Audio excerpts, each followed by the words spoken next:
how hard they battled.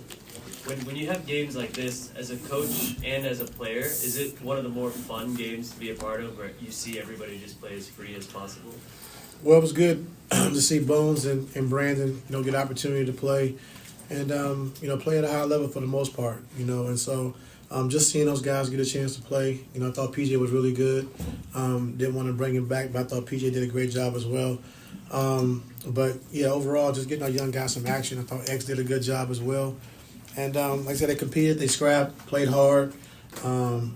And had a chance, and then, down the stretch, the game got away from, we couldn't make a shot. I think the guys got tired. I think Bones played the whole second half, along with Brandon, but overall, I thought he did a good job.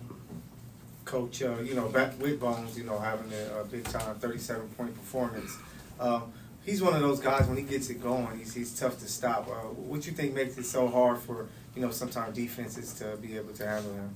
Well, because he can shoot the three off the dribble, he can get to the basket, floaters, and he's fast, and so he can get by guys. And so he can play at all three levels, the three in between, and he can finish at the rim. And so he had his three-point shot going early, which allowed him to open up his drive and get to the basket.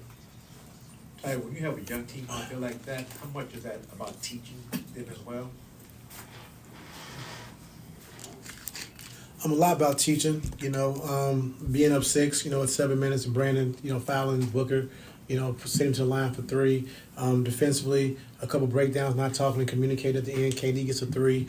So those things are just things that they can learn from and get better with. But like I said, overall, I thought he did a good job of just, being aggressive, attacking the basket, getting to their spots, but defensively taking the challenge. But just having be, better getting to the ball in the pick and rolls. I thought there was a lot of separation tonight, for Booker and for KD and those guys to get downhill.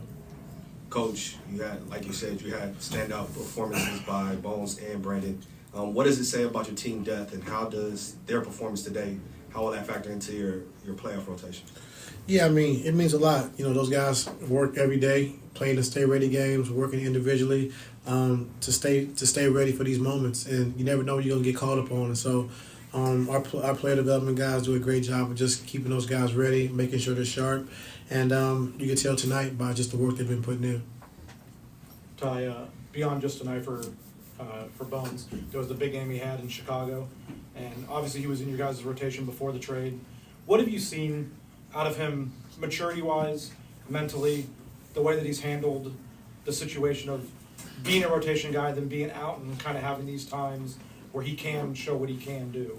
Yeah, just staying ready. And, Bones, and we all know that he's a talent, and so when you're playing behind James and Russ, it's tough to get on the floor. But he's done a great job of just sticking with it, continue to keep working, putting the work in every single day. And when his name has been called, he's been good for us. And so, he loves to compete, he loves to play. But, right now, with the circumstances the way they are, he's done a good job of just handling the whole situation. I know you got 2 more games left, but the next season, we already know your opponent. We know for sure it's going to be Dallas. Like, when does that prep start? Does it start now, or you got to get through these games first? I've already started.